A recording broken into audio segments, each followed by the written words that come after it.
Topic का नाम है इलेक्ट्रिक फ्लक्स। इंपॉर्टेंट टॉपिक है, एग्जाम में क्वेश्चन आता है इसका। इसके अंदर हम पढ़ने वाले क्या हैं, सबसे पहले तो इसके अंदर हम ये जानेंगे कि फ्लक्स क्या होता है। मैं अलग अलग डायग्राम के थ्रू ये समझाऊंगा कि फ्लक्स होता क्या है, ठीक है। इसके अंदर जैसे यहाँ पर पहले हमने यहाँ पे इस डायग्राम के थ्रू समझेंगे। ये सारे डायग्राम्स हैं इस बात को समझाने के लिए कि फ्लक्स क्या है, पॉजिटिव फ्लक्स कब होता है, नेगेटिव फ्लक्स क्या होता है। इसमें पॉजिटिव फ्लक्स क्या होता है, नेगेटिव फ्लक्स क्या होता है, ये समझाने की कोशिश की गई है। फिर गॉस लॉ होता है, गॉस लॉ क्या है ये चीज़ हम समझेंगे। फिर गॉस लॉ के क्वेश्चंस हैं कुछ एक, उनको हम सोल्व करेंगे। यहाँ पे ये वाला क्वेश्चन गॉस लॉ का क्वेश्चन है, इसको यहाँ पे गॉस लॉ को समझाने की कोशिश की गई है इस डायग्राम के थ्रू, ठीक है। फिर इसके ये क्वेश्चंस हैं, गॉस लॉ के क्वेश्चंस हैं ये वाले। फिर फ्लक्स को निकालने के और भी तरीके होते हैं, ठीक है ना। फ्लक्स के जो क्वेश्चंस हैं वो किस तरीके से आएंगे, फ्लक्स को कैसे फाइंड आउट करें, ये क्वेश्चंस है कुछ फ्लक्स निकालने के। फिर एक ये वाला क्वेश्चन है, इस टाइप के क्वेश्चन एग्जाम में अक्सर आ जाते हैं, ठीक है ना। ये समझ में आने के बाद आपको हर तरीके से समझ में आ जाएगा ये, ठीक है ना। तो अभी जो टॉपिक है ये अपना, इस बुकलेट का पर्पज क्या है, इस बुकलेट का पर्पज है कि आपके माइंड में फ्लक्स एंड गॉस लॉ ये दिमाग में बैठ जाए, फ्लक्स और गॉस लॉ को स्ट्रॉन्ग करना। इससे कोई क्वेश्चन आ जाए तो आपसे तुरंत हो जाए। स्टार्ट करते हैं। जैसे कि मान लिया जाए, देखो पहली बात तो इसकी डेफिनेशन लिखी हुई है, number of the electric field lines passing through any area is called electric flux.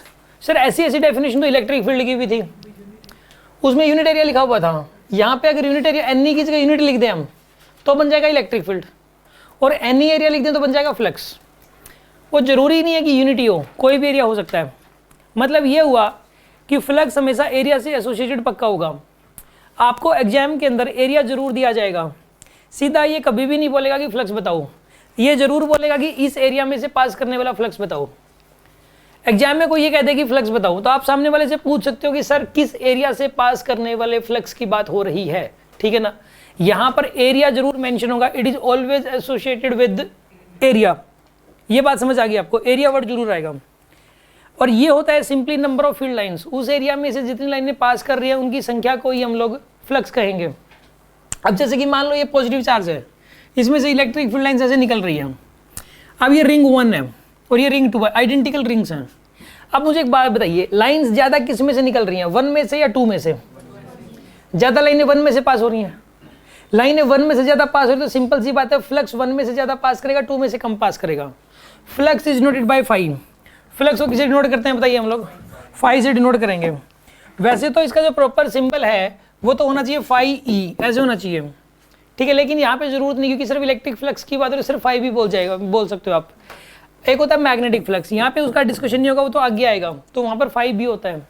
अगर दोनों ही हो सकते हो कहीं पर और प्रॉपरली डिफरेंस समझाना है तो प्रॉपर पूरा नाम लेना पड़ेगा इस केस के अंदर। अब क्लास के अंदर मान लो कि सपोज दुष्यंत, मैं एक ही दुष्यंत बोलता, कोई दिक्कत, दुष्यंत नाम 2 बच्चे हो दुष्यंत, ठीक है ना। तो उस केस के अंदर क्या करना पड़ेगा बताइए मुझे, प्रॉपर नाम पूरा दुष्यंत के बाद का नाम भी लेना पड़ेगा, ठीक है ना।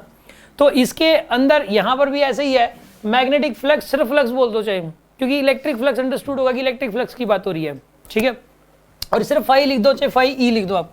अब सुनो, आप इसके अंदर यहाँ पर 1 में से पास, इस 1 में से साफ साफ दिखाई दे रहा है कि देखो दूर जाने पर इनके बीच का गैप बढ़ता जा रहा है, तो साफ साफ दिखाई दे रहा है कि इसमें से लाइनें ज्यादा पास कर रही है और इसमें से लाइनें कम पास कर रही है। तो अगर कोई ये आइडेंटिकल रिंग्स है, इन दोनों का एरिया सेम है। कई बच्चों को ये लगता है कि सर एरिया सेम हो जाएगा तो सिर्फ फ्लक्स भी सेम हो जाएगा, जरूरी नहीं है। यहाँ पर दोनों रिंग्स का एरिया सेम है और उसके बावजूद भी फ्लक्स अलग अलग है। इसमें से साफ साफ दिखाई दे रहा है कि लाइनें ज्यादा पास हो रही है, इसमें से लाइनें कम पास हो रही है, तो इसमें से पास करने वाला फ्लक्स ज्यादा है, इसमें से पास करने वाला फ्लक्स कम है। तो फाई 1 ग्रेटर देन फाई 2 है। पहले तो ये बात समझो, सिंपली फ्लक्स इसके अलावा कुछ और नहीं होता। फ्लक्स एक बहुत बड़ा कॉन्सेप्ट नहीं है, कोई बहुत बड़ी तोप नहीं है ये। छोटे बच्चे को भी समझाया जा सकता है कि लाइनें देख लो भाई, जिसमें से ज्यादा पास करें उसमें से फ्लक्स ज्यादा, जिसमें से कम पास करें उसमें से कम फ्लक्स पास करेगा। अब सुनो, आप यहाँ पर देखिए, आप इसको, इस केस को देखिए ध्यान से, इस वाले केस को। इस वाले केस में मुझे आप एक बात बताइए, फ्लक्स किस में से ज्यादा पास हो रहा है, आपको क्या लग रहा है?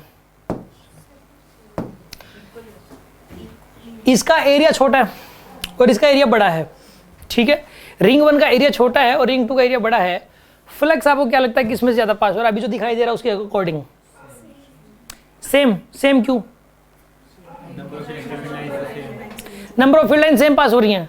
एक्चुअल में देखो ये वाली जो लाइन है, इसको देख के साफ साफ पता लग रहा है कि ये फील आ रहा है यहाँ पे कि ये लाइन टच करते हुए जा रही है दोनों रिंग्स की बाउंड्री को। ये लाइन दोनों रिंग्स की बाउंड्री को टच कर रही है और ये लाइन भी दोनों रिंग्स की बाउंड्री को टच कर रही है। इसका मतलब इसमें से साफ दिखाई दे रहा है अगर पास करेगी तो दोनों में से ही पास करेगी और पास नहीं करेगी तो दोनों में से ही पास नहीं करेगी। जैसे ये वाली लाइन है, ये पास करी दोनों में से ही पास कर रही है, और ये वाली लाइन है पास नहीं करी तो दोनों में से ही नहीं कर रही। इस डायग्राम को देख के साफ पता लग रहा है कि यहाँ पे सिचुएशन कुछ ऐसी बन गई कि पास करेगी तो दोनों में से ही पास करेगी लाइन, और पास नहीं करेगी तो दोनों में से ही नहीं करेगी। तो इसका मतलब इसमें से पास करने वाली फील्ड लाइंस और इसमें से पास करने वाली फील्ड लाइन सेम है, और फील्ड लाइन सेम है तो इसका मतलब फ्लक्स भी सेम है। तो इससे इस फिगर से ये पता लग रहा है कि number of field lines passing through any area को ही फ्लक्स बोलते हैं। और एरिया चाहे अलग अलग हो, अगर लाइनें बराबर पास कर रही होंगी तो फ्लक्स भी बराबर पास करेगा। बात समझ में आ रही है आपको? मैंने अभी तक सिर्फ एक ही बात बताई है, ये वाली बात जो ऊपर ये लिखी हुई है येलो बॉक्स के अंदर, ठीक है ना। यहाँ पे हमने बात अभी तक सिर्फ एक ही डिस्कस की है कि number of field lines passing through any area is called flux, इसको ही फ्लक्स बोलते हैं। और एरिया जरूरी नहीं है यूनिट एरिया हो, एरिया कोई भी ले सकते हो आप। इस वाली स्लाइड में किसी को कोई प्रॉब्लम? यहाँ तो मतलब इसमें फिगर दे रखी है, अगर जनरली बात करें कि जो बड़ा एरिया होगा उसमें से और दो एरिया है, एक छोटा एक बड़ा, सीधा बता दें तो ऐसे बताएगा नहीं, देगा साफ साफ फिगर ड्रॉ करके देगा आपको। आप उसको सामने वाले कहोगे ड्रॉ करके बताओ भाई, ऐसे नहीं आएगा। एरिया एक छोटा एक बड़ा है, बताओ किसमें से फ्लक्स है। क्या यार ये क्या क्वेश्चन हुआ? सिचुएशन बताओ ना। यहाँ पे देखो छोटा बड़े के प्रॉपर दिखाएगा, फिगर देगा एग्जाम के अंदर। उसको इलेक्ट्रिक फील्ड भी बोल सकते हो, उसको इलेक्ट्रिक फ्लक्स भी बोल सकते हो। उसको ऐसा नहीं कि इलेक्ट्रिक फ्लक्स नहीं बोल सकते। इलेक्ट्रिक फ्लक्स के ही केस में यूनिट एरिया हो जाए तो उसको फ्लक्स बोल दो चाहे इलेक्ट्रिक फील्ड बोल दो। लेकिन अगर एरिया 1 यूनिट के अलावा कोई और एरिया हुआ तो उसको इलेक्ट्रिक फील्ड नहीं कहेंगे, फ्लक्स कहेंगे। एग्जाम में ये आ जाए क्या इलेक्ट्रिक फील्ड को इलेक्ट्रिक फ्लक्स कहा जा सकता है? इसका आंसर है यस, कहा जा सकता है। वो भी एक फ्लक्स है, वो भी किसी एरिया से अलग है, तो यूनिट एरिया है लेकिन है तो फील्ड लाइंस, मतलब पास तो हो रही है, उनकी संख्या को ही तो बोल रहे हैं इलेक्ट्रिक फील्ड भी, तो फ्लक्स भी उसी को कह सकते हो आप। इलेक्ट्रिक फ्लक्स को फील्ड कहा जा सकता है लेकिन फील्ड को फ्लक्स नहीं कहा जा सकता, सीधी सी बात ये है। किसी को और पूछना है इस बारे में? इलेक्ट्रिक फील्ड सेम है तो ज्यादा एरिया में से ज्यादा फ्लक्स। अगर इलेक्ट्रिक फील्ड सेम है, ये साफ साफ कह दे कि दो एरिया हैं, उन दोनों एरिया जहाँ पर है वहाँ पर इलेक्ट्रिक फील्ड सेम है दोनों एरिया में, लेकिन एक एरिया कम है एक एरिया ज़्यादा है, तो जहाँ पर जो ज़्यादा एरिया वहाँ पे फ्लक्स ज़्यादा पास करेगा, सीधी सी बात यही है। ठीक है ना। बाकी आपको ना क्वेश्चन कैसे आएगा आप अभी मत सोचो, ये देगा वो, आप ना पेपर में तो पता नहीं क्या देगा। क्वेश्चन जिस टाइप के आते हैं वो लिखे हुए इस बुकलेट के अंदर, इस बुकलेट के अंदर पीछे क्वेश्चन जो दे रखे हैं वैसे ही आएंगे, ठीक है ना। उसे मतलब इधर उधर ज़्यादा घुमा फिरा के नहीं आते हैं, ठीक है। अब सुना अगली बात, आगे बढ़े। ये कितनों को समझ में आ गई स्लाइड? ये जिनको समझ में आ गया ठीक है, गुड।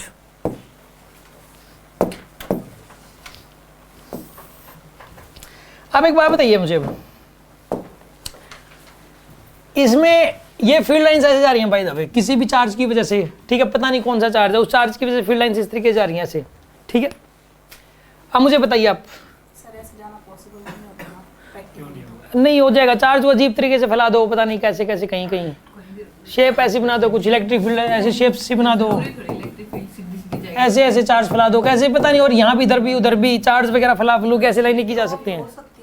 हाँ हाँ कर्व हो सकती हैं, कर्व होती तो हैं। अब एक बात तो इनफाइनाइट शीट के केस में भी तो कर्व होती हैं, आगे जाके कर्व ही तो होती हैं वो।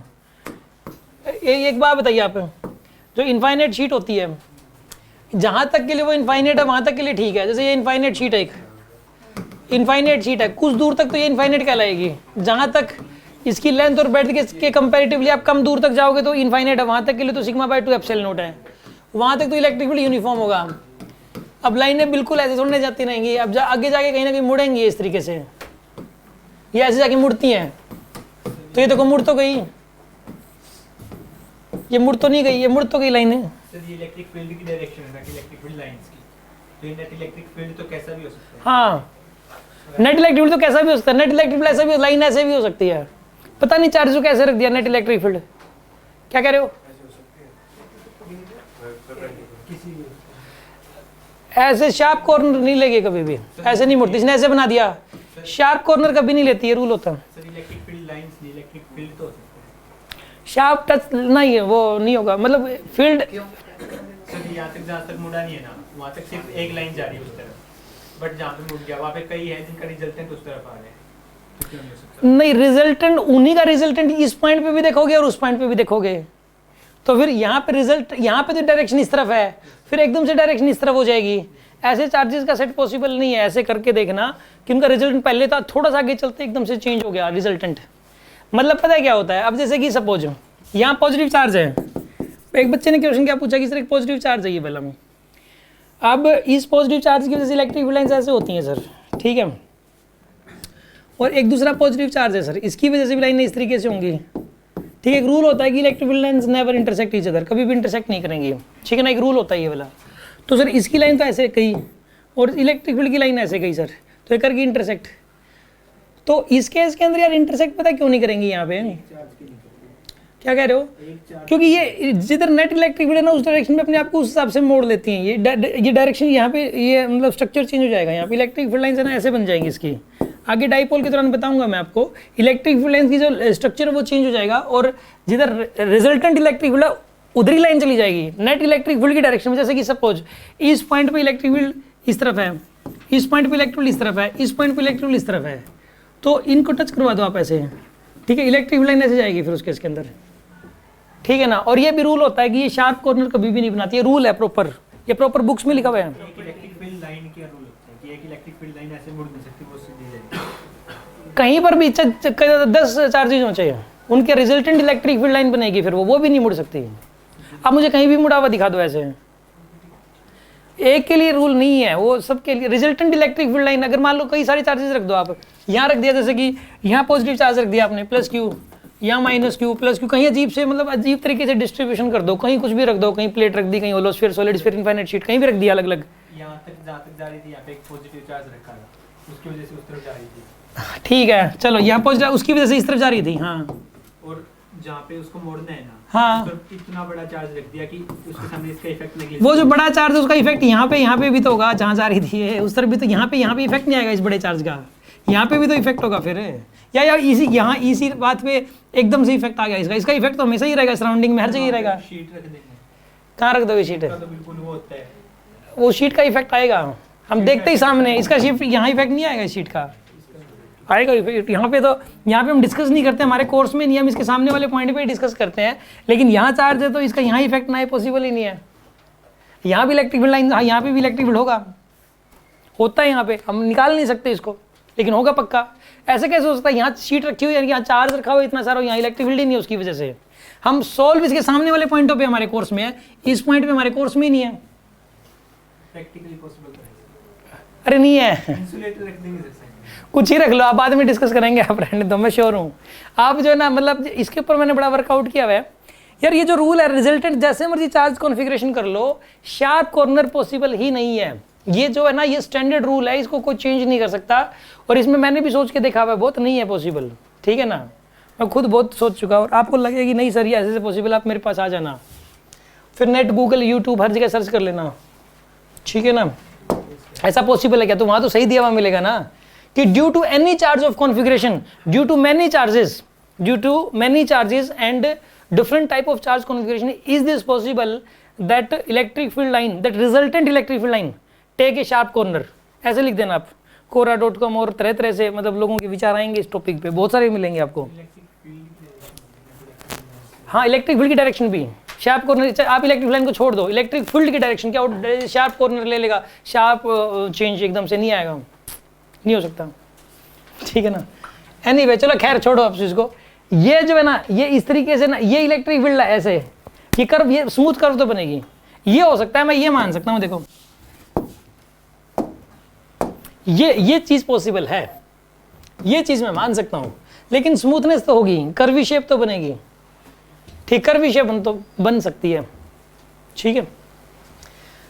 अब सुन लो अगली बात है, और मान लो चलो शार्प कॉर्नर ले, आप कहते हो कि नहीं सर हो जाएगा, तो मेरे लिए नई चीज होगी वो, ठीक है ना, मेरे लिए नई चीज हो जाएगी, फिर वो आप बता देना, नई चीज है नहीं ना, मैं बता रहा हूँ ना, मतलब जो है मैंने वर्कआउट ना किया तो मैं खुद ही कह दूंगा, मैंने इस पर इतना सोचा नहीं हुआ कभी, मैंने सोचा हुआ इस पर बहुत।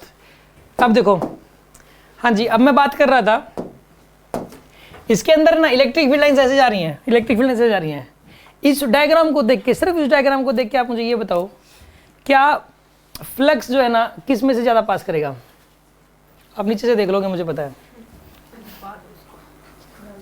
अब तो देख चुके हो।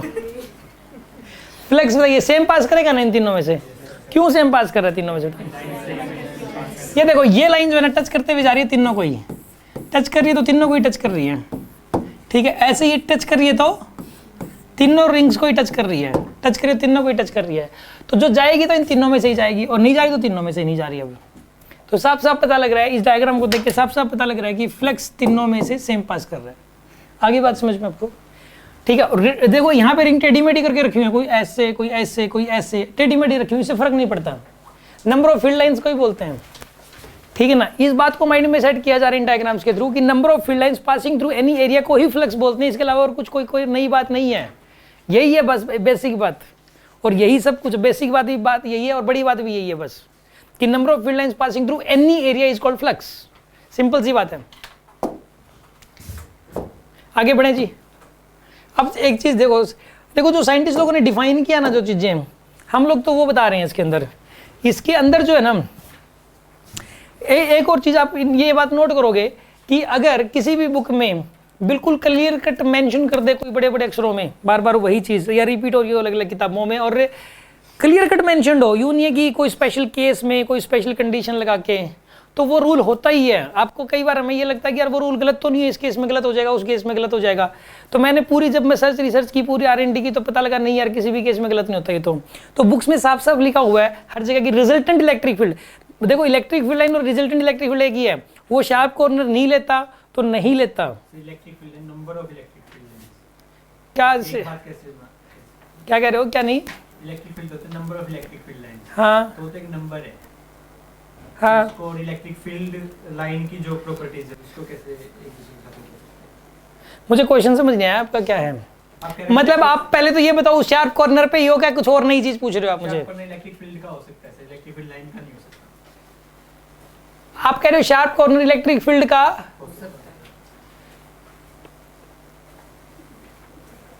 यार एक बात बताओ, जो रिजल्टेंट देखो, जो इलेक्ट्रिक फील्ड का शार्प कॉर्नर अगर हो सकता है तो इलेक्ट्रिक फील्ड लाइन का भी हो सकता है, उसका नहीं हो सकता उसका भी, क्योंकि जो इलेक्ट्रिक फील्ड लाइन होती हैं वो नेट रिजल्टेंट इलेक्ट्रिक फील्ड की डायरेक्शन में ही होती हैं। आप ये बात क्यों नहीं समझ रहे? रिजल्टेंट इलेक्ट्रिक फील्ड की जो डायरेक्शन होगी, इलेक्ट्रिक फील्ड की लाइन की डायरेक्शन क्यों मुड़ती, क्यों लाइन क्यों मुड़ रही है ऐसे, ये लाइन ऐसे ऐसे क्यों मुड़ रही है? मैंने कहा क्योंकि यार अलग अलग चार्जेस रखे हुए हैं, उनकी वजह से जो रिजल्टेंट इलेक्ट्रिक फील्ड निकाल रहे हैं वो इस पॉइंट पे चेक किया तो इस तरफ था, इस पॉइंट पे चेक किया इस तरफ था, इस पॉइंट पे चेक किया इस तरफ था, इस पॉइंट पे चेक किया इस तरफ था, तो इनको पॉइंट को मैंने मिला दिया। अब इनके बीच बीच के पॉइंटों पे भी देखा जा सकता है, उन सारे पॉइंट्स को आप टच करोगे, आप सभी को टच करोगे तो आपको एक स्मूथ कर्व भी दिखाई देगी, ठीक है ना। बिल्कुल ये वाला पॉइंट है, आप इसे 0.00001 सेंटीमीटर भी नहीं चले कि यहाँ पे आपने इलेक्ट्रिक फील्ड निकाल लिया, फिर यहाँ निकाल लिया, फिर यहाँ निकाल लिया, फिर यहाँ निकाल लिया, फिर उन सबको ज्वाइन किया, तो ज्वाइन करने के बाद कॉर्नर तो बन ही नहीं रहा इस केस के अंदर। तो और इसको मैं एक तरीके से और एक्सप्लेन कर सकता हूँ, क्लास में कन्फ्यूजन आ जाएगा कि उसका फिर वो उसका इंटीग्रेशन नहीं हो पाएगा ऐसे केस में। शार्प कॉर्नर वाले जो पॉइंट का जो V होता है वो -EdR इंटीग्रल होता है,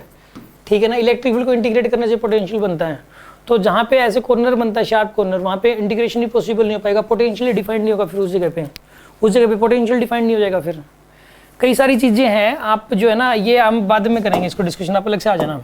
तो वो सुना आप ध्यान से देखिए आप, अब ये देखो ये रूल बना दिया, अब जो रूल बनाने वाला हूँ मैं इसको कोई मतलब ना अनुकर नहीं कर सकता।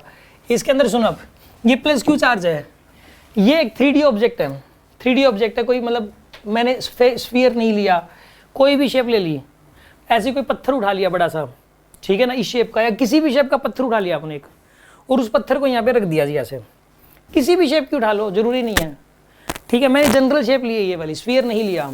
यहाँ चार्ज है, इसमें से लाइनें जा रही हैं इस तरीके से, ये लाइन ए पॉइंट को टच करते हुए जा रही है, ए पॉइंट को, और इधर सी पॉइंट को टच करते हुए जा रही है लाइन, सी पॉइंट को टच करते हुए जा रही है, ठीक है। ये बी पॉइंट है कोई ऐसे ही, बीच में कोई भी पॉइंट है बी पॉइंट, और डी पॉइंट कोई भी जनरल पॉइंट है इस वाले सरफेस पे इधर। तो एक बात बताइए आप, ये जो ए बी सी पोर्शन है, इस ए बी सी पोर्शन के अंदर इलेक्ट्रिक फील्ड लाइंस क्या हो रही है, एंटर कर रही है ना।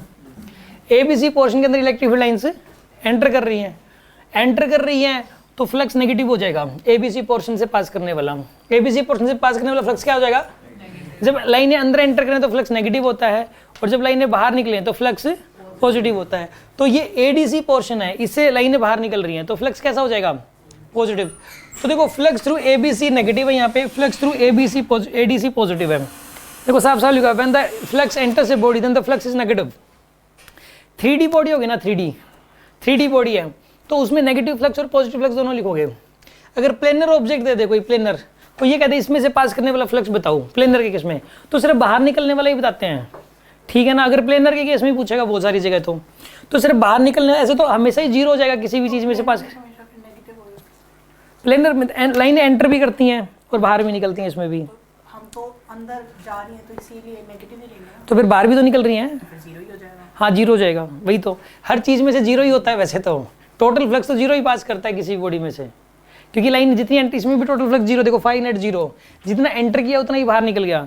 लेकिन अगर प्लेनर शीट होगी, प्लेनर एरिया होगा, तो सिर्फ बाहर निकलने वाला ही बताया जाता है ऐसे केस में ना, तो हमेशा हर चीज़ का फिर जीरो ही आ जाएगा, जितना एंटर किया उतना ही बाहर हो जाएगा। 3D ऑब्जेक्ट हो तो 3D ऑब्जेक्ट के केस में तो मतलब तो इसमें तो बताना ही पड़ेगा, अंदर वाला और बाहर वाला दोनों ही बताने पड़ेंगे, नेट करके बताना पड़ेगा उसमें। तो ये साफ साफ कहेगा कि पूरी बॉडी में से पास करने वाला फ्लक्स बताओ, तो पूरी बॉडी में से पास करने वाला फ्लक्स क्या हो जाएगा इस केस के अंदर, जीरो हो जाएगा।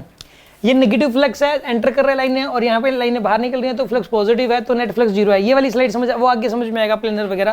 पहले तो मुझे ये बताओ, इस वाली स्लाइड में कोई प्रॉब्लम है तो बताओ आप मुझे। सर एक ही पॉइंट में से एंटर भी हो रहा है, मतलब जैसे ABC है तो यहाँ पे आपको पर्टिकुलर पॉइंट का देखना है, उस एरिया का देखना इस एरिया का देख रहे हैं, पॉइंट का फ्लक्स होता ही नहीं कुछ, कोई कहेगी इस पॉइंट पे फ्लक्स बताओ, इससे फद्दू क्वेश्चन नहीं है कोई। है। सर मतलब जैसे हाँ। वो आपने कहा कि इस पॉइंट से जा रहा है, A से जा रहा है, B से जा रहा है, यहाँ ए से टच कर, मैं तो सिर्फ ए पॉइंट रेफरेंस के लिए था कि ए से इधर वाली लाइनें तो एंटर करती हुई मानेंगे और ए के इधर वाले जो पॉइंट्स हैं उनसे लाइनें बाहर निकलती हुई मानेंगे। ए पॉइंट टच कर रही है लाइन यहाँ पे, ठीक है। यहाँ लाइनें देखो इसको ऐसे चीरते हुए अंदर घुस गई, यहाँ पे लाइनें ये देखो चीरते हुए अंदर घुस गई और यहाँ से देखो बाहर निकल गई। ए पॉइंट के जो इधर वाले पॉइंट्स हैं इनसे तो बाहर निकल रही है और ए पॉइंट के जो इधर वाले पॉइंट है इनके अंदर एंटर कर रही है लाइनें। मैं ये बताना चाह रहा था, इसलिए मैंने ए पॉइंट को स्पेशल माना है यहाँ पे। ऐसे सी पॉइंट है, सी पॉइंट के इधर वाले पॉइंटों पे लाइनें अंदर एंटर कर रही है यहाँ से, तो और यहाँ से बाहर निकल रही हैं लाइनें। तो यहाँ से जो ये वाला एरिया है, ये वाला एरिया, इस एरिया से पास करने वाली जो टोटल लाइनें हैं वो उन लाइनों की संख्या को नेगेटिव फ्लक्स कहेंगे। और यहाँ पे ये जो एरिया है ये वाला, इससे बाहर निकल रही लाइनें, इससे पॉजिटिव फ्लक्स कहेंगे। और हमेशा जितनी लाइनें एंटर करेंगी उतनी बाहर निकलेंगी, ज़्यादा कैसे बाहर निकल जाएंगी यार। 100 एंटर की तो 100 ही बाहर निकलेंगी, 100 एंटर की हैं 80 थोड़ी ना बाहर निकलेंगी, अंदर थोड़ी ना रहेगी कोई।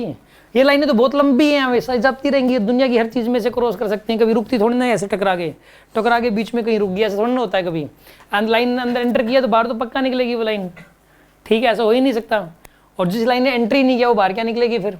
तो 100 लाइनें एंटर की तो 100 ही बाहर निकलेंगी, 100 लाइनें एंटर की हैं तो 120 कैसे बाहर निकलेंगी, 20 कहाँ से आई, ठीक है ना। इस केस में तो, इस केस में अंदर चार्ज नहीं है, इसमें बाहर चार्ज रखा हुआ है, इस केस की बात कर रहा हूँ मैं। इस केस में तो जितनी लाइनें एंटर करें उतनी बाहर निकलेंगी। इस पर्टिकुलर केस के अंदर नेट फ्लक्स जीरो हो जाएगा। अरे बात समझ आ रही कि नहीं आ रही आपको? ये डिस्कशन कितनों को समझ में आ गया? ठीक है, एक बात बताइए, इसमें देखो नेगेटिव चार्ज बाहर रखा हुआ है और मैंने पहले यहाँ रखा था चार्ज, अब ऊपर रख दिया। अब बताइए अब टोटल फ्लक्स कितना पास करेगा? जीरो। अभी भी टोटल फ्लक्स जीरो पास कर रहा है। एबीसी पोर्शन में से फ्लक्स कितना, देखो एबीसी पोर्शन में से कितना फ्लक्स पास कर रहा है बताइए? नेगेटिव। जो भी पास कर रहा है नेगेटिव पास कर रहा है। और जो नीचे वाला पोर्शन है इसमें से कितना फ्लक्स पास कर रहा है? पॉजिटिव। तो टोटल फ्लक्स कितना हो जाएगा इसमें? नेगेटिव का तो उस तरफ होएगा ना। सॉरी, ये नेगेटिव चार्ज है क्या? तो ये लाइनें गलत बना रखी हैं यार, इनकी डायरेक्शन सबकी मोड़नी पड़ेगी।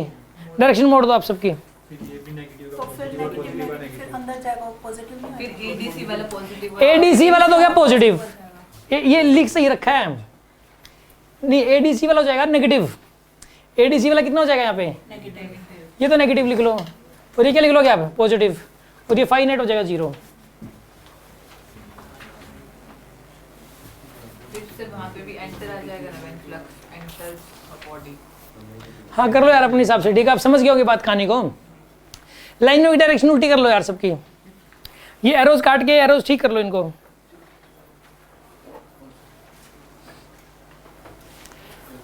ये एरोज ऐसे कर लो आप, इन्हीं के ऊपर ऐसे बना दो आप।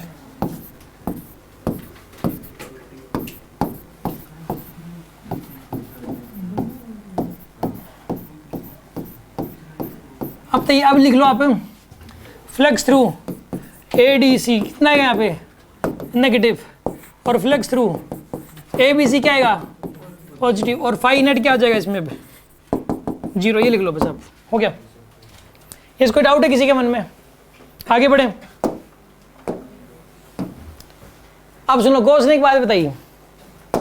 गोस ने क्या कहा कि किसी चार्ज में से ना, चार्ज में से लाइनें निकलती हैं इतनी क्यू बाय एप्सिलॉन नॉट के बराबर। किसी चार्ज में कितनी लाइनें निकलेंगी बताइए आप? ठीक है, क्यूब एप्सिलॉन नॉट की वैल्यू होती है 8.85 इंटू 10 रेज टू पावर, ये ऊपर जाएगा तो 10 रेज प्लस 12 हो जाएगा। 10 रेज पावर प्लस 12 कर दो, 10 रेज पावर 6 होता है 10 लाख, 10 रेज पावर 8 होता है 10 करोड़, 10 रेज टू पावर 10 होता है 10 अरब, यानी 1000 करोड़ हो गया, 1000 करोड़, और 10 रेज पावर 12 1 लाख करोड़। समझ में आ रही है बात आपको? 1 लाख करोड़ हो गया। मतलब एक प्रोटॉन में से कुछ निकलता ही नहीं, क्या कह रहे हो? एक प्रोटॉन या इलेक्ट्रॉन में से कुछ निकलते ही नहीं, इसका ये मतलब एक प्रोटॉन एक इलेक्ट्रॉन में से कुछ निकलता ही नहीं, क्यों नहीं निकलता भाई? -19 और फिर -12 अगर जाएगा तो -7 रह जाएगा। सही बात है, प्लस सी का चार्ज है, एक इलेक्ट्रॉन प्रोटॉन इकट्ठा अकेला पाया भी तो नहीं जाता ना, अकेला एक इलेक्ट्रॉन कहाँ, मतलब देखोगे आप, एक इलेक्ट्रॉन है उसके ऊपर चार्ज होता है 10 रेज टू -19 होता है चार्ज। H+ का H प्लस का एटम, हाँ 10 रेज टू -19 का चार्ज होता है। हाँ उसमें से तो क्या निकलेगा उसमें से? हाँ इलेक्ट्रिक फील्ड मतलब बहुत कम आएगा, 0.0000000 ऐसे आएगा इलेक्ट्रिक फील्ड की वैल्यू भी। ठीक है, ऐसा हो जाएगा।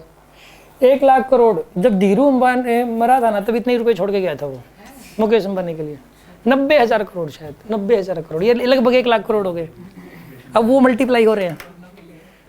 हाँ जी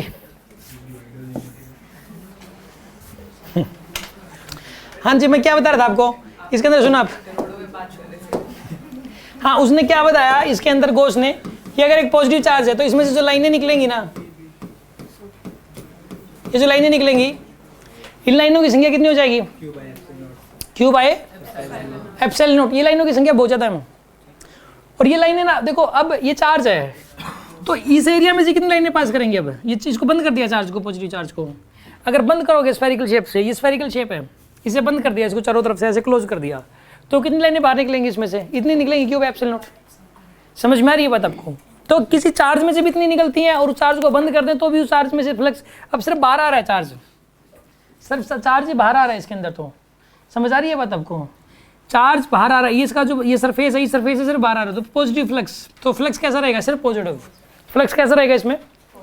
अंदर नेगेटिव चार्ज होता ना, जैसे नेगेटिव चार्ज होता मान लो, तो इस केस में फ्लक्स कैसा होता है? सिर्फ नेगेटिव।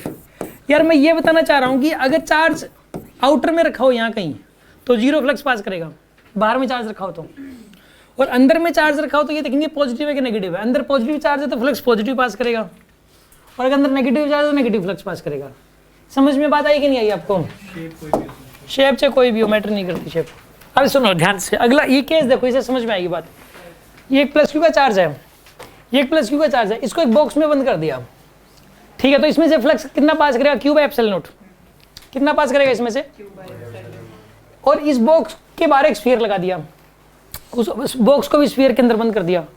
चार्ज को बंद किया बॉक्स में, बॉक्स को बंद किया स्फीयर में, और स्फीयर को बंद किया किसी आर्बिट्ररी शेप के अंदर, एक दूसरे के अंदर बंद कर दिया सबको। तो लाइन ने तो चार्ज में से क्यू बाय एप्सिलॉन नॉट ही निकलनी है, और वो तो दूर तक जानी है। तो जितनी लाइनें चार्ज में से निकली उतनी बॉक्स में से पास की, उतनी ही इस रेड कलर के स्फीयर में से पास की, और उतना ही ये इस येलो कलर की जो आर्बिट्ररी शेप है इसमें से लाइनें पास करेंगी उतनी। तो फ्लक्स जो है इन तीनों में से बराबर का फ्लक्स पास करेगा भाई। Flux through S1, flux through S2 and flux through S3 same होंगे। Flux through S1, flux through S2, flux through S3 तीनों सेम है, और तीनों Q enclosed by epsilon not के बराबर हैं। Q enclosed by epsilon not के बराबर है तीनों ही। बात समझ में आएगी नहीं आई आपको? एक क्वेश्चन करके दिखा दो, फिर कल करेंगे बाकी। ये वाला क्वेश्चन कर दो आप। आपको ये लिखना है इसमें कि किस सरफेस में से कितना फ्लक्स पास करेगा। ठीक है, देखो ये चार्जेस रखे हुए हैं, पॉजिटिव नेगेटिव, कहीं अजीब से चार्जिंग रख दी है, अलग तरीके से बिखरा दिए यहाँ पे। आपको ये बताना है S1 में से कितना फ्लक्स पास करेगा, बताइए आप। S1 में से कितना फ्लक्स पास करेगा बताओ। अंदर चार्ज कितना है? कितना? 6 और 4 10 ना। अंदर एनक्लोज चार्ज देख लो कितना है, 10 और 8 18, और 1 चला गया 17, 17 बाय एप्सिलॉन। कितना फ्लक्स पास करेगा S1 में से? S2 में से कितना पास करेगा बताओ। S2 में सोचो आप, 4 3 7 और 2 9, 9 में से 5 गया 5, तो -5 बाय एप्सिलॉन नेगेटिव फ्लक्स हो जाएगा इस केस के अंदर। ठीक है जी। अब बताओ S3 में से कितना फ्लक्स पास करेगा। यार ये जोड़ घटा यार, इसमें और कुछ नहीं है। ये -1 कौन कह रहा था भाई? ठीक हुआ बायो ले लिया आपने। देखो ऐसे मैथ्स में तो कुछ होना नहीं था। देखो 4 और 2 6, 6 और 2 8, 8 और 3 11, सर अगली बार आप कैलकुलेशन गलत करोगे तब -11 बाई एप्सिलॉन नॉट है। फिर भी कैलकुलेशन गलत हम बोल सकते हैं कि यहाँ बोलना शुरू कर दो। देखो बोल रहे हो। ये ग्रीन कलर की लाइन है, ग्रीन कलर की बॉडी है, अंदर एनक्लोज चार्ज कितना है? -9 आएगा, -9 बाई एप्सिलॉन नॉट। S5 में से कितना फ्लक्स पास करेगा? S5 में से -6 बाय S6 में से कितना पास करेगा? S6 में से हाँ जी 15 बाय, और S7 में से कितना पास करेगा बताइए आप? 2 बाय। बात समझ में आ गई होगी आपको? जो सरफेस ड्रॉ किए हैं सारे इक्विपोटेंशियल सरफेस है। नहीं, किसने कहा इक्विपोटेंशियल है? तो यहाँ पर ये पीछे क्या लिखा हुआ है? क्या लिख दिया? Depend on shape of equipotential surface. ये इक्विपोटेंशियल टाइप गलती हो गया, इक्विपोटेंशियल वर्ड गलती से टाइप का। हाँ काट दो, इक्विपोटेंशियल वर्ड काट दो। ये नोट कर लिया ना आपने यार? ये क्या? Depend on the shape. हाँ, does not depend on the shape. हम इलेक्ट्रिक फ्लक्स पढ़ रहे थे। इलेक्ट्रिक फ्लक्स के अंदर देखो, पहले तो एक रिवीजन कर लेते हैं। मैंने बताया था कि number of field lines passing through any area is called electric flux. किसी भी एरिया में से पास होने वाले नंबर ऑफ फील्ड लाइंस को फ्लक्स बोलते हैं हम लोग, ठीक है ना। इसमें और इसमें से देखो साफ साफ, हालांकि रिंग्स का एरिया बराबर है, लेकिन इसमें से ज़्यादा लाइनें पास हो रही हैं, इसमें से कम लाइनें पास हो रही हैं। तो इसमें से ज़्यादा फ्लक्स पास करेगा, इसमें से कम फ्लक्स पास करेगा। Flux is noted by phi and it is a scalar quantity. Flux क्या है? एक स्केलर क्वांटिटी। इन्हें साफ साफ लिखा हुआ है यहाँ पे, फ्लक्स एक स्केलर क्वांटिटी है।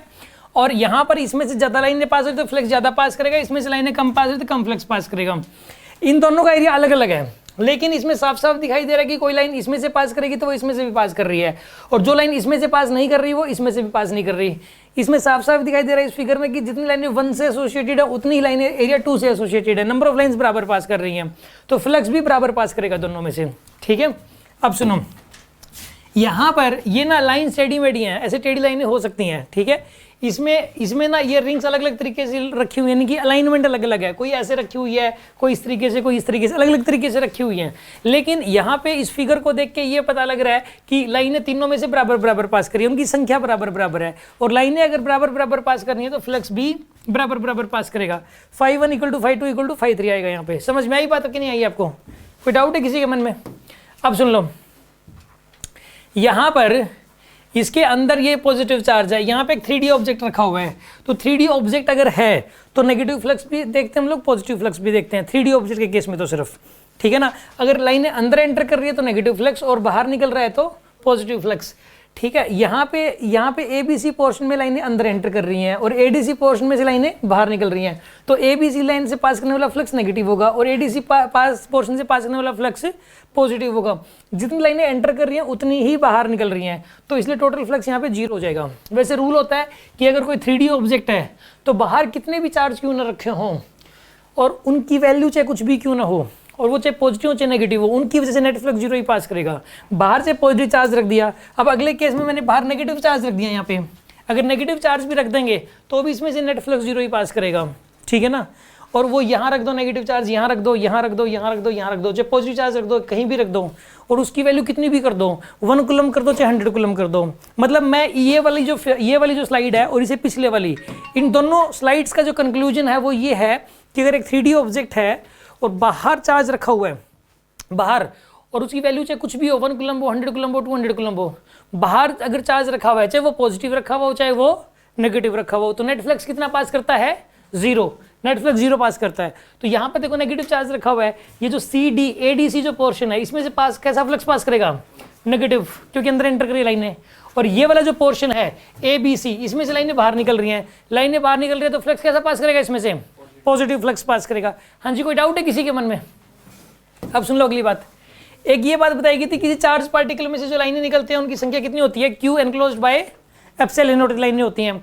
तो अगर ये एक चार्ज है Q का, ये एक इसके अंदर रख दिया, एक ना मतलब इसको क्लोज कर दिया, इसको बाहर एक इमेजिनरी स्फीयर बना दिया, जैसे आपने स्फीयर के अंदर क्लोज कर दिया इसको, तो इसमें से पास करने वाला टोटल फ्लक्स पॉजिटिव हो जाएगा, टोटल फ्लक्स, ठीक, क्योंकि लाइनें सिर्फ बाहर निकल रही हैं इसके अंदर, ठीक है ना। और आंसर आएगा Q enclosed by epsilon not, ये आंसर आएगा इसका, Q enclosed by epsilon not. इसमें से flux Q enclosed by epsilon not pass करेगा, ठीक है। अब सुनिए अगला केस, इसके अंदर एक चार्ज रखा हुआ है, इस चार्ज को बंद कर दिया क्यूब के अंदर, और क्यूब को भी बंद कर दिया एक स्फीयर के अंदर, और स्फीयर को भी बंद कर दिया एक आर्बिट्रेरी शेप के अंदर।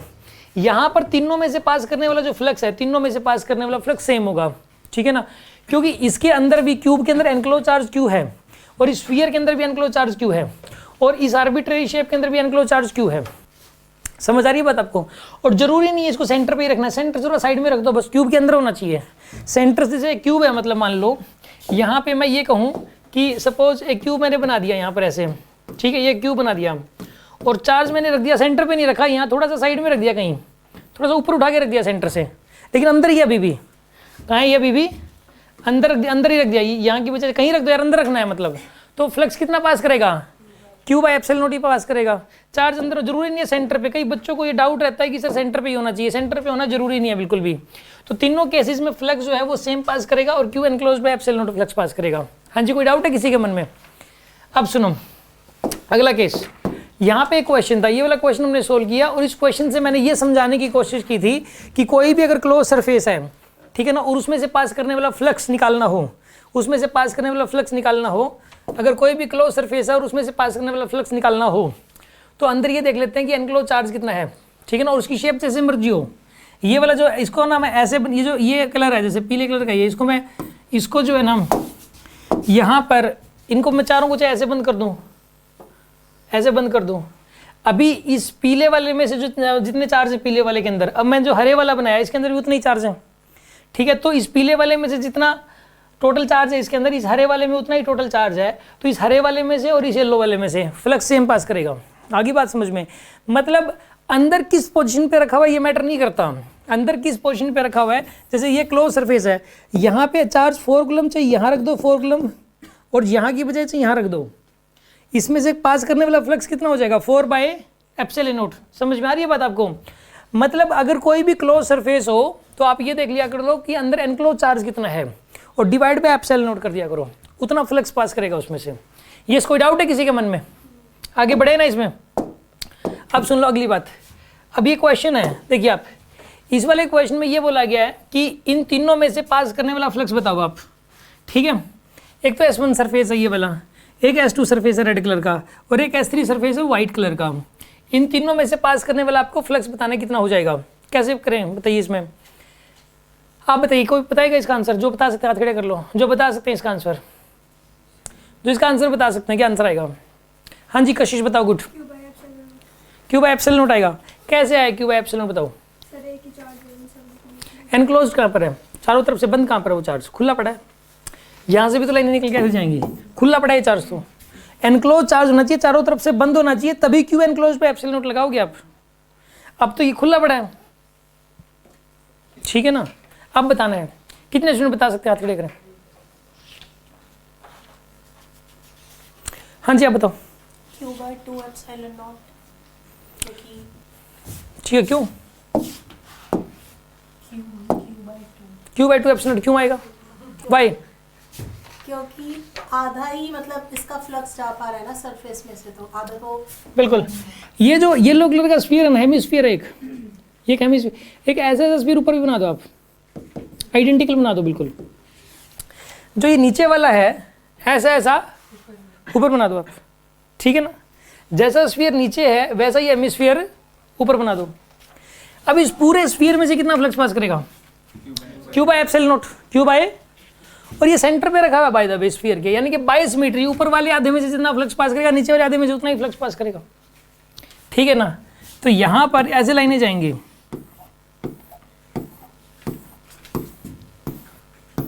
ऐसे लाइनें जाएंगे यहाँ पे। जितना फ्लक्स ऊपर वाले आधे में से पास कर रहा है उतना ही फ्लक्स नीचे वाले आधे में से पास करेगा। ये बात समझते हो नहीं समझते? तो ऊपर वाले में से भी Q by 2 एप्सिलॉन नॉट और नीचे वाले में से भी Q by 2 एप्सिलॉन नॉट बराबर करेगा। तो इस नीचे वाले में से Q by 2 epsilon naught answer आएगा, ठीक है ना। Q by 2 epsilon naught answer आएगा इसका। अच्छा एक चीज़ और सुनो आप, ये ऊपर वाला आधा हटा दो। अब एक बात बताओ मुझे तुम, यहाँ पे इसमें से जितना लाइनें पास कर रही हैं उतनी ही लाइनें इस रेड वाले में से भी पास कर रही हैं, जितनी लाइनें येलो वाले में से पास कर रही हैं उतनी ही लाइनें रेड वाले में से भी। तो जो फ्लक्स तो बराबर पास करेगा, येलो हो चाहे रेड हो। या फिर ऐसा सोच लो कि जो ये रेड वाला है एक ऐसा ही आइडेंटिकल बॉक्स, ऊपर भी बना दो आप, आइडेंटिकल बनाना है लेकिन, तो इस पूरे बॉक्स, ये पूरा बॉक्स हो गया कंप्लीट, बंद हो गया ये, इस पूरे में से पास करेगा क्यू बाय एप्सिलॉन नॉट। तो ऊपर वाले आधे में से भी क्यू बाय 2 एप्सिलॉन नॉट, नीचे वाले आधे में से बराबर बराबर पास करेगा बाय सिमेट्री। तो ऊपर वाले में से भी क्यू बाय 2 एप्सिलॉन नॉट, नीचे वाले में से भी क्यू बाय 2 एप्सिलॉन नॉट। तो पूछा गया सिर्फ नीचे वाले में से, तो q by 2 epsilon naught answer आएगा इसका भी, ठीक है ना। और ऐसे ही अब यहाँ पे इसको ऊपर वाले आधे को उठा दो आप, ठीक है ना। आप ऊपर भी एक आइडेंटिकल ऐसे ही लगा दो आप, ये जैसे ये वाला है ना, ठीक है, ऐसे इसी का कॉपी करके ये ऐसे करके इसका जो भी है मतलब आइडेंटिकल ऐसे ऊपर शिफ्ट कर दिया। अब इस पूरे में से कितना फ्लक्स पास करेगा, क्यू बाय एप्सिलॉन नॉट। ऊपर वाले आधे में से क्यू बाय 2 एप्सिलॉन, नीचे वाले आधे में से क्यू बाय 2 एप्सिलॉन नॉट।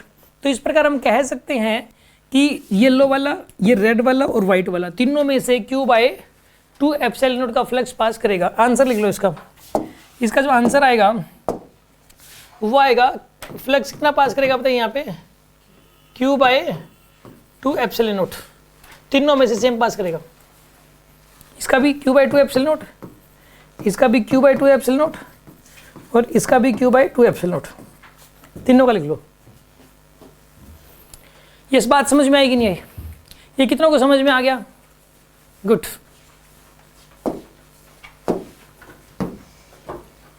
इसके बारे में सोचो, एक शीट है ए बाय ए की, एक शीट है यहाँ पे ए बाय ए की, जैसे कि यहाँ पे कोई शीट है क्या आपके पास,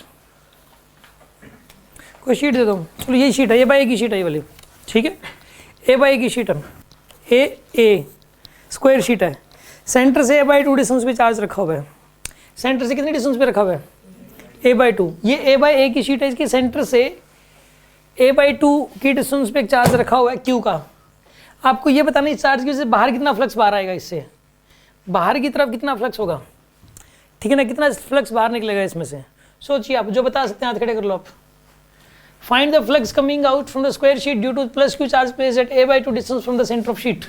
सेंटर ऑफ शीट से ए बाय 2 डिस्टेंस पे चार्ज रखा हुआ है, कितना फ्लक्स बाहर आएगा, जो स्टूडेंट्स बता सकते हैं हाथ खड़े कर लो।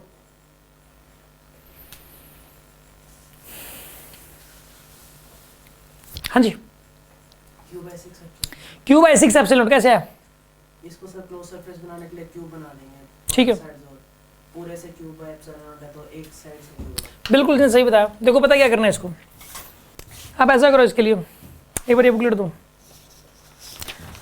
रुको श्रवण जी, ब्लैंक पेज देना 7-8।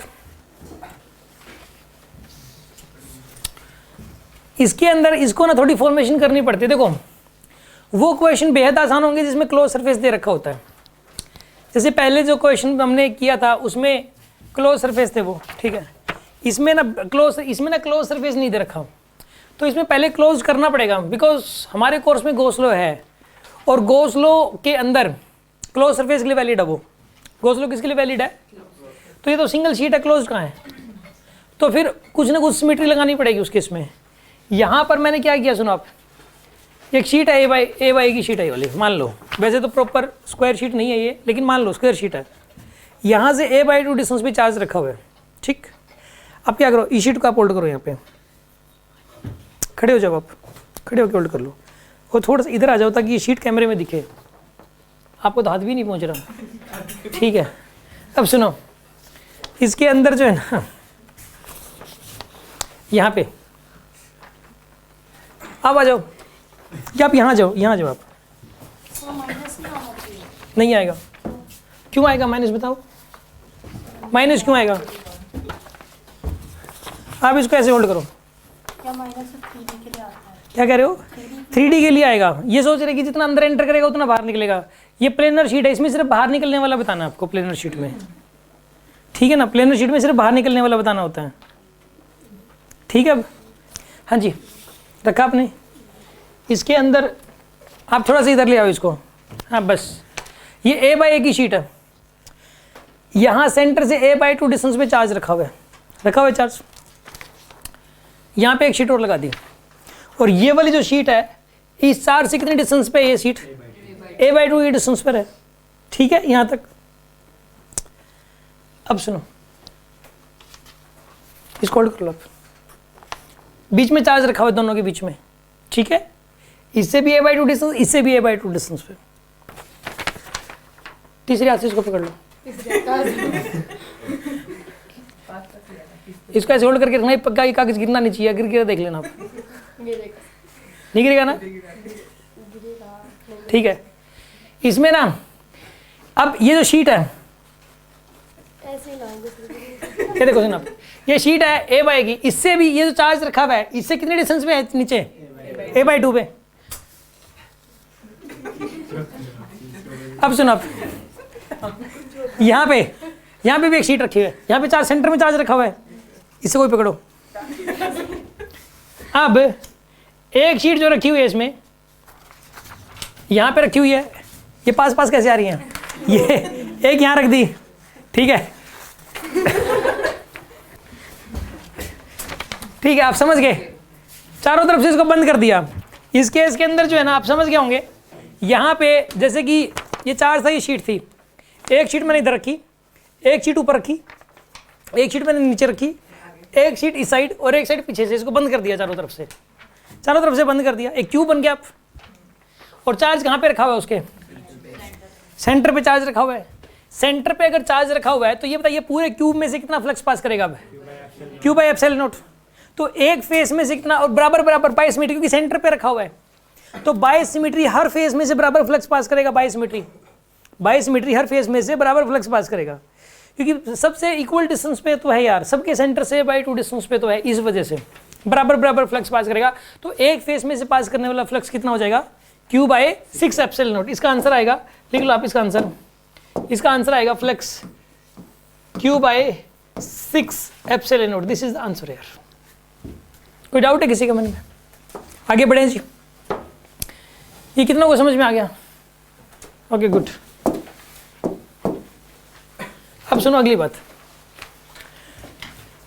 एक तो क्वेश्चन आता है गोसलो के, गोसलो में तो क्यू बाई एप्सिलॉन लगाना पड़ता है। एक ना ई इंटू ए करने से भी, देखो मान लो यूनिफॉर्म इलेक्ट्रिक फील्ड ई का, यूनिफॉर्म इलेक्ट्रिक फील्ड ई, इस तरफ जा रही है इलेक्ट्रिक फील्ड लाइंस, और यह एक शीट रख दिया से, इलेक्ट्रिक फील्ड लाइंस भी इधर हैं और इलेक्ट्रिक एरिया वेक्टर इस तरफ है। इसका मतलब पता है क्या होता है कि दो चैप्टर, एक तो ये इलेक्ट्रोस्टैटिक्स और एक मैग्नेटिज्म। इलेक्ट्रोस्टैटिक्स में इलेक्ट्रिक फ्लक्स के दौरान और मैग्नेटिज्म में मैग्नेटिक फ्लक्स के दौरान एरिया को वेक्टर क्वांटिटी माना गया। एरिया क्या माना गया? Vector quantity. वैसे सर बिल्कुल शुरू से याद करवाया गया कि एरिया स्केलर होता है। कहीं कहीं पर अगर यहाँ पर एरिया को वेक्टर मानने से चीज़ों को समझना आसान हो जाता है तो वहाँ पर एरिया को वेक्टर कंसीडर करने में कोई बुराई नहीं है, सिर्फ उस जगह पे उस टॉपिक को उस चीज़ को समझने के लिए आसानी से, बस। ठीक है, अब सुनो, एरिया है ये वाला, इसके अंदर जो है एरिया वेक्टर इस तरफ है। एरिया वेक्टर हमेशा एरिया के सरफेस के परपेंडिकुलर होता है। एरिया वेक्टर क्या होता है? एरिया सरफेस के। अब ये एरिया वेक्टर ऐसे है, एरिया वेक्टर नहीं, एरिया तो ऐसे है और एरिया वेक्टर इस तरीके से है और इलेक्ट्रिक फील्ड भी इस तरफ है। दोनों के बीच का एंगल क्या आ जाएगा? 0। यहाँ पे when angle between E and A is 0, उस केस में फ्लक्स की वैल्यू ई इंटू ए हो जाएगी। फ्लक्स की वैल्यू क्या हो जाएगी उस केस में? ये कुछ नहीं है, बस सीधा ई इंटू ए है। बस कंडीशन जब मैंने लगा दी ना कि ई और ए एक दूसरे के पैरेलल हैं तो सीधा ई इंटू ए मल्टीप्लाई है, बस सिंपल। लेकिन कंडीशन है कि एंगल कितना होना चाहिए दोनों के बीच का, तो ये डॉट प्रोडक्ट नहीं है। समझ आ रही है बात आपको? सीधा मल्टीप्लाई करना ई और ए को। आगे बात समझ में आपको नहीं? शुरू मैंने तो डॉट प्रोडक्ट सुना था यार, वो जनरल फॉर्मूला है डॉट प्रोडक्ट वाला। ई कोस ये जो लिख रखा है ना ई डॉट ए, ये तो जनरल फॉर्मूला है। वो तो तब है जब एंगल कितना हो दोनों के बीच का, 0 डिग्री ना हो, कोई और एंगल हो।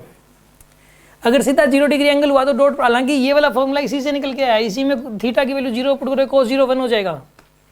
ठीक है ना? क्योंकि ना ये मैं फिर इसको मैंने अलग से क्यों कर दिया सर, ये बता के इसके केस में ये बता देते आप, बुक्स में यही लिख रखा होता है, पहले ये बता रखा होता है, फिर इसमें अगर थीटा 0 कर दो तो ये आएगा। लेकिन यार ये इतना ज़्यादा यूज़ होता है, ये इतना ज़्यादा यूज़ होता है, मैं क्या बताऊँ, ये इतना यूज़ नहीं होता। ये तो अलग से याद रखो, डॉट डॉट प्रोडक्ट सोचना ही नहीं आपको। मान लो इलेक्ट्रिक फील्ड और एरिया वेक्टर पैरेलल दिख जाए ना, एंगल कितना दिख जाए 0 डिग्री, तो सीधा ई कर दो। क्यों डॉट प्रोडक्ट? पहले तो डॉट ई कोस थीटा लिखो, फिर थीटा की वैल्यू 0 पुट करो, cos 0 1 हो जाएगा। ऐसे क्यों सोचो आप? सीधा इंटू ए करो आप। सीधा ई में इतनी बार फ्रिक्वेंटली यूज होगा तो बार बार डॉट प्रोडक्ट वर्ड तो आना ही नहीं चाहिए उस केस के अंदर। ठीक है ना? ई इंटू ए हो जाएगा ऐसे केस में। तो याद रखिए आप, अगर इलेक्ट्रिक फील्ड लाइन्स इस तरफ हैं ऐसे और एरिया वेक्टर को ऐसे रख दिया जाए तो इस केस के अंदर इलेक्ट्रिक फील्ड इस तरफ और एरिया वेक्टर भी इस तरफ।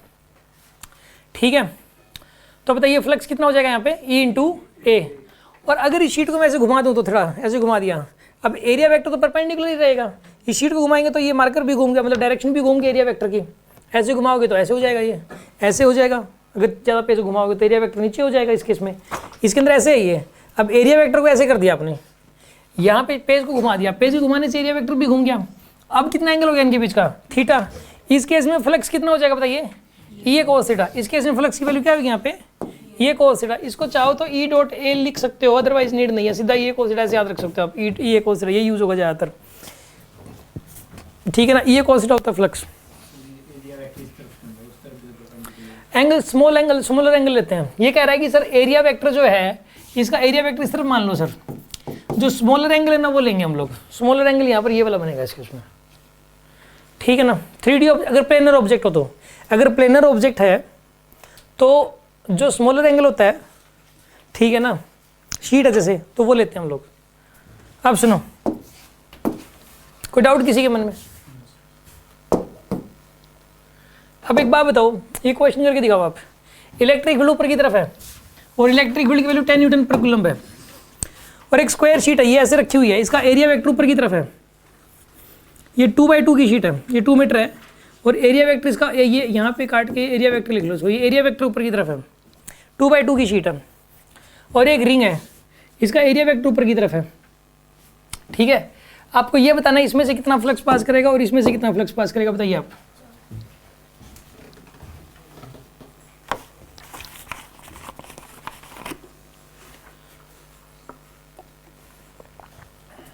फ्लक्स की यूनिट क्या होती है? ई इंटू ए होता है फ्लक्स, तो ई की लिख लो पहले तो न्यूटन पर कूलम्ब, और ए की लिख लो मीटर स्क्वायर।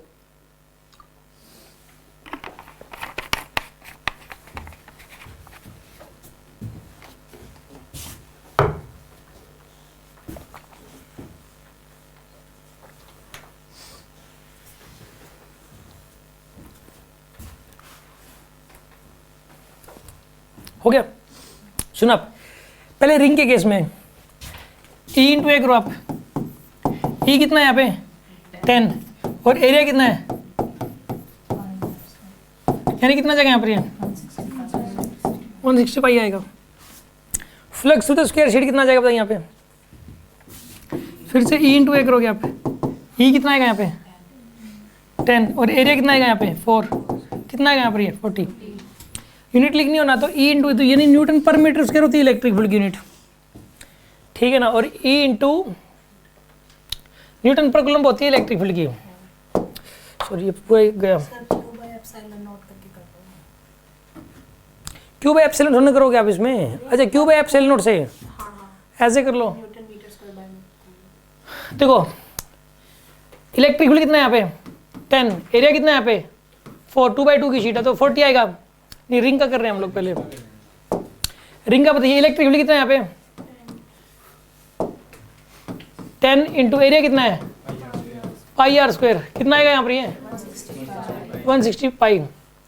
ई इंटू ये होता है न्यूटन पर कूलम्ब, क्या होता है ये न्यूटन पर कूलम्ब, और ये होता है मीटर स्क्वायर, ये बन जाएगा। Flux through the square E into A, E कितना है 10, एरिया कितना है 4, तो कितना आएगा 40, तो कितना आएगा इसमें 40 न्यूटन मीटर स्क्वायर अपॉन में कूलम्ब, यही लिखेंगे इसमें। और कोई यूनिट है नहीं फ्लक्स की, इलेक्ट्रिक फ्लक्स की वेबर नहीं होती, वेबर मैग्नेटिक फ्लक्स की होती है, ठीक है ना। इलेक्ट्रिक फ्लक्स की इतनी सर ये लंबी चौड़ी यूनिट नहीं लग रही सर, बहुत कोई शॉर्ट फॉर्म नहीं बनाई सर। एक बच्चा बोलता है सर देखो F इक्वल टू एम में होता है, तो इसकी यूनिट होती है kg, इसकी यूनिट होती है मीटर पर सेकंड स्क्वायर, ठीक है। फोर्स की यूनिट होती है kg पर मीटर स्क्वायर, लेकिन इसे एक शॉर्ट नाम बना दिया गया, शॉर्ट फॉर्म बना दी गई न्यूटन। इसी को क्या बोल सकते हैं हम 1 न्यूटन। इसी तरीके से इसका भी तो कोई शॉर्ट नाम बनाना चाहिए ना। मैग्नेटिक फ्लक्स होता है सर, मैग्नेटिक फ्लक्स क्या होता है बताइए, आगे आएगा B इंटू ए हो जाएगा, क्या हो जाएगा वो आगे आएगा, अभी नहीं कुछ नहीं है। इसकी तो यूनिट होती है टेस्ला, और इसकी यूनिट क्या होती है मीटर स्क्वायर। ये पहले से छोटी थी लेकिन इसको 1 टेस्ला मीटर स्क्वायर को 1 वेबर भी बोलते हैं, तो इसको उसका छोटा नाम दे दिया गया इसको। तो इसका भी तो कोई छोटा नाम होना चाहिए ना, ऐसे हिसाब से देखा जाए तो। अरे नहीं दिया ना छोटा नाम, नहीं है इसका कोई छोटा नाम, इसे छोटा नाम हो तो हमें बता देना सर। जैसे डाइपोल होता है, डाइपोल की यूनिट होती है कूलम मीटर, कूलम मीटर होती है। 1 किलोमीटर को, क्योंकि Q इंटू 12 होता है ये डाइपोल मोमेंट, आगे आएगा भी किलोमीटर। इसका नाम एक और दे दिया गया, क्या ये पहले जो छोटा नाम था लेकिन एक और छोटा नाम बना देगा, डिबाई। इसको 1 किलोमीटर को 1 डिबाई भी बोलते हैं। छोटा नाम बनाया कि नहीं बनाया?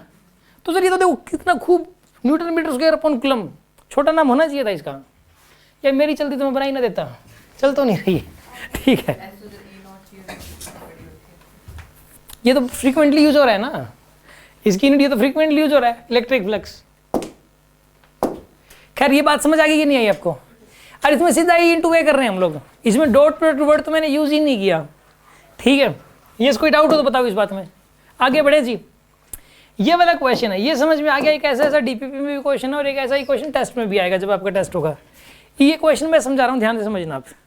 पहले आप ट्राई करना इसको, देखो सुनो आप, ये एक बॉक्स है, बॉक्स, ठीक है। Electric field 2i cap minus 3j cap plus 4k cap, मतलब इलेक्ट्रिक फील्ड इधर भी है 2 का। इस पर ये 3D ऑब्जेक्ट है, तो इसमें नेगेटिव और पॉजिटिव देखना पड़ेगा आपको। इस वाले फेज से लाइनें अंदर एंटर करेंगी, 2 का इलेक्ट्रिक फील्ड पास करेगा इसमें से ऐसे, और इस वाले फेज से बाहर आएगा, ठीक है। फिर -3 का है, -3j कैप ऐसे ऊपर जाएगा, -3j कैप मतलब नीचे जाएगा, ऊपर वाले फेज से ऐसे एंटर करेगा और नीचे वाले फेज से बाहर निकलेगा। और ये 4k कैप है, 4k कैप मतलब पीछे वाले फ्लक्स से आएगा, ऐसे पीछे वाले फेज से अंदर एंटर करेगा और फ्रंट वाले फेज से बाहर निकलेगा। ये समझ में आ रहा है कि नहीं आ रहा आपको? यार देखो इसको मैं समझाता हूँ आपको। श्रवण जी, एक लकड़ी का बॉक्स होगा, देखना पड़ेगा यहां पर, इसके अंदर इलेक्ट्रिक फील्ड जो ना, ये बॉक्स है एक, इस वाले बॉक्स के अंदर बॉक्स है क्या? चलो आ जाएगा यार बॉक्स, 1 मिनट में। अरे ये है ना एक बॉक्स, ये रहा, देखो अब ये इलेक्ट्रिक फील्ड है। इधर कौन सा एक्सिस है? X axis. इधर कौन सा एक्सिस है? Y axis. इधर कौन सा एक्सिस है? जेड एक्सिस है। देखो 2 का इलेक्ट्रिक फील्ड है, ठीक है, यहां से एंट्री किया, हाँ यही चाहिए था। ये प्योर क्यूब है, एक लिख भी रखा है इस पे क्यूब। देखो यहाँ पे एक तो ये एक्स एक्सिस, यहाँ पे तो ओरिजिन है, ये वाला, ये ओरिजिन है। ओरिजिन दिख रहा है आपको? ओरिजिन दिख रहा है क्या? नहीं दिख रहा? अब वो कैसे दिख रहा है यार? वहाँ से कैसे दिख जाएगा? यार पीछे नहीं छुपा हुआ? अच्छा नीचे से दिख रहा है क्या? फिर ठीक है। देखो सुनो आप, यहाँ पे ये ओरिजिन है, सब देख लो भाई रे, ये रहा ओरिजिन, ठीक है। अब सुनो, ये एक्स एक्सिस है, ये वाला कौन सा एक्सिस है? वाई। ये वाला कौन सा एक्सिस है? जेड। अब देखो 2 का इलेक्ट्रिक फील्ड 2i कैप, मतलब लाइन इधर से एंटर कर रही है ऐसे, समझ आ रही है बात आपको? लाइन इधर से ऐसे ऐसे एंट्री कर रही है ना, और यहाँ से ऐसे ऐसे एंट्री की और यहाँ से बाहर निकली लाइनें। -3j कैप मतलब ऊपर से एंट्री कर रही हैं और यहाँ से निकल रही हैं। और 4k कैप मतलब बताइए आप? सर -j कैप मतलब नीचे से नहीं? -j कैप का मतलब है नीचे की तरफ जा रही हैं, जिस तरफ जा रही होती हैं वो वाली डायरेक्शन होती है। -j कैप मतलब -j कैप की तरफ जा रही हैं तो ऊपर ऐसे जाएंगी। +k कैप यानी +k कैप की तरफ जा रही हैं तो यहाँ से एंटर करेंगी और यहाँ से बाहर निकलेंगी। समझ आ गया आपको? अब आपको ये बताना है कि इन सारे फेसेस में से पास करने वाला फ्लक्स बताओ। सर एरिया वेक्टर हर बार इलेक्ट्रिक फील्ड की डायरेक्शन में ही जाएगा ना, क्योंकि छोटा एंगल तो वही बन रहा है। हर बार नहीं, इसमें ना अंदर लाइन एंटर कर, जैसे S1 है, इलेक्ट्रिक फील्ड इस तरफ है, नेगेटिव लोग इसमें तो सरफेस है ऊपर लाइन एंटर कर रही है ना इसमें से, तो नीचे की तरफ ही बनेगा ना एरिया। ना इसका एरिया वेक्टर बाहर की तरफ, क्योंकि 3D ऑब्जेक्ट का पार्ट है ये सरफेस। सुनो मेरी बात तो सुनो ना, मैं क्या कह रहा हूँ देखो सुनो आप, सिंगल शीट तो नहीं है ना ऊपर वाली, ये क्या है, एक सॉलिड ऑब्जेक्ट का पार्ट है ये। ऊपर वाला जो सरफेस है, ऊपर वाला जो सरफेस है वो क्या है? पूरे सॉलिड ऑब्जेक्ट का एक पार्ट है, ठीक है ना। ये अकेली शीट होती ऊपर वाली, ऊपर वाला फेस होता है, पूरा क्यूब ही ना होता तो फिर तो एरिया वेक्टर किस तरफ लेते हैं इसका? नीचे की तरफ लेते हैं, अकेली शीट होती तो। अब क्या है, ये एक पूरे क्यूब का एक पार्ट है ये वाला सरफेस। अब इसका जो एरिया वेक्टर लेंगे वो आउटवर्ड लेंगे। आउटवर्ड मतलब ऐसे बाहर की तरफ ही लेते हैं, जैसे कि अब सुनो, मैं एक सॉलिड ऑब्जेक्ट हूँ, मेरा एरिया वेक्टर बता सकता है कोई किस तरफ होगा? एरिया वेक्टर इस तरफ है मेरा एरिया वेक्टर। मेरे एरिया वेक्टर बहुत सारे हैं, सिर का तो ऊपर है, यहाँ कंधे का इस तरफ है, इसका बताइए इस वाले पोर्शन का इस तरफ है, चेस्ट का सामने है, और यहाँ पे ये ऐसे इस पोर्शन का ऐसे टेढ़ा है। समझ आ रही है बात आपको? सिर का यहाँ से एरिया वेक्टर इधर है, समझ रहे कि नहीं समझ रहे? तो एरिया वेक्टर बहुत सारे हैं, अलग अलग जगह पे अलग अलग है। तो यहाँ पे इसका ये सॉलिड क्यूब है, इस क्यूब के इस वाले फेस का एरिया वेक्टर ऊपर है, इसका एरिया वेक्टर इस तरफ है।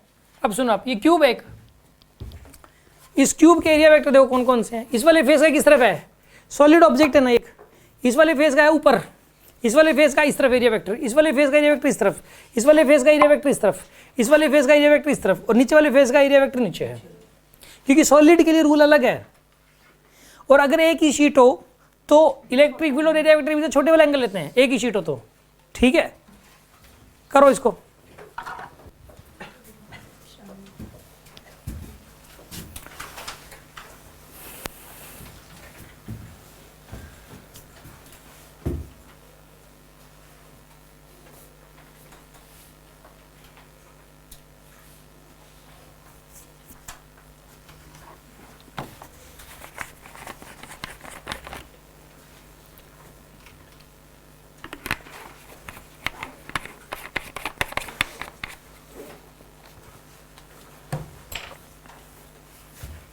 हाँ जी अन्नू, कर लिया आपने, सोल्व हो गया, आंसर आ गया, दिखाना, शाबाश।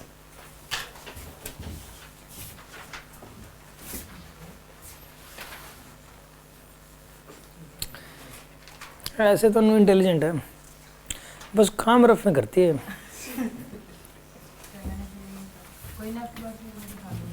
ठीक है,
हाँ जी करें इसको,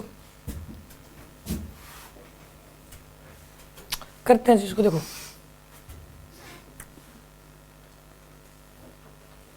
एक बार बताइए, 2i कैप एक ही बार समझाऊंगा भाई, इसको समझ आ गया ठीक है, नहीं आया तो दोबारा वीडियो देख लेना इसका, ठीक है, क्योंकि एक आधी बार बच्चे ध्यान से सुनते हैं नहीं, और उसको एक्सप्लेन करने में पूरे 15 मिनट लगते हैं।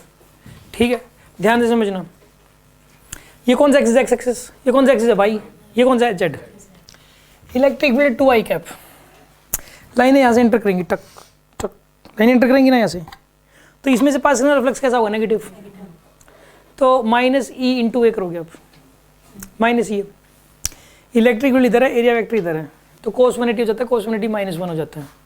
ठीक है ना, तो यहाँ पर आप लिखोगे, क्या लिखोगे बताइए, यहाँ पे माइनस का ई कितना है यहाँ पे 2, एरिया कितना है यहाँ पे 4, कितना है यहाँ पर ये -8। समझ आ गया आपको, समझ आएगी नहीं आया। एरिया 4 है, सरफेस एरिया इसका 2/2 का क्यूब है, ये 2 है, ये 2 है, एरिया तो 4 हो गया, इलेक्ट्रिक फील्ड 2 है। सर अंदर जाता तो नेगेटिव होता है, और ये नेगेटिव मतलब ई करके होगा तो पॉजिटिव नहीं होता नेगेटिव, या फिर तो एक उसका भी नेगेटिव मान लिया, उसका भी मान लिया, दोनों के नेगेटिव, एक बार में एक मान लो, या तो उसको ऐसे मानो अंदर जा रहा है वो मान लो बस, आप इंटू ए कर दो और अंदर जा रहा है ये सोच लो, और चाहे उस फॉर्मूले से सोच लो, दोनों चीज़ें मिक्स क्यों कर रहे हो आप। ठीक है, एक बार में दोनों चीज़ें मिक्स हो रही हैं, इसलिए नेगेटिव लिखते हैं हम, इसीलिए ही नेगेटिव लिखते हैं। ठीक है ना, वो अंदर जब सॉलिड ऑब्जेक्ट के अंदर लाइनें एंटर करते हैं तो फ्लक्स नेगेटिव लिखते हैं, क्यों लिखते हैं उस बात का जवाब है ये, ठीक है ना। अब सुन लो, ये जो लाइनें जा रही है ना 2 का इलेक्ट्रिक फील्ड, इस वाले फेस से कोई फ्लक्स नहीं पास हो रहा है इस 2 की वजह से, क्योंकि ये 2 का इलेक्ट्रिक फील्ड इस वाले फेस को ग्रेज कर रहा है, इसको क्रॉस नहीं कर रहा, आर पार इसमें से छेद नहीं कर रहा, वो इसमें से आर पार जा रहा है, इसमें से ऐसे इसको ग्रेज कर रहा है ना, इसके ऊपर ऐसे जा रही है। समझ आ रही है बात आपको? इस वाले फेस में से भी 0 फ्लक्स पास हो रहा है इस 2 की वजह से, इस 2 की वजह से इस वाले फेस में से भी 0 फ्लक्स पास हो रहा है, क्योंकि ऐसे जाके लाइन और ऐसे मुड़ के तो नहीं घुसेंगे इसमें, सीधी ऐसे जा रही हैं और ऐसे ग्रेज करते हुए जा रही हैं, तो 0 फ्लक्स पास करेगा इस 2 का तो, और इस 2 का जो इलेक्ट्रिक फील्ड है इसकी वजह से इसमें से भी 0 फ्लक्स पास करेगा। यहाँ पे 3 इलेक्ट्रिक फील्ड हैं, कितने इलेक्ट्रिक फील्ड हैं यहाँ पे? 3। ये जो 2 वाला जो इलेक्ट्रिक फील्ड है, इस 2 वाले इलेक्ट्रिक फील्ड की वजह से इसमें से नेगेटिव फ्लक्स पास हो रहा है, इसमें से पॉजिटिव फ्लक्स पास हो रहा है, इसमें से और इसमें से 0 फ्लक्स पास हो रहा है। बात समझ में आएगी नहीं आई? तो यहाँ पे इस वाले फेस का, ये कौन सा फेस था? S1 था क्या? और इधर वाले का नाम क्या है? राइट साइड लिख रखा है, S3 है। ये कौन सा है? S3। इसमें जाएगा +8। बात समझ में आएगी नहीं आई आपको? यहां तक कितनों को समझ में आ गई बात? यहां तक की बात इनको समझ आ गई? कुछ पूछना हो यहां तक, कोई डाउट हो तो बोल दो भाई, यहां तक कुछ पूछना हो तो। अब सुनो, -3j कैप लाइनें कहां से आ रही हैं?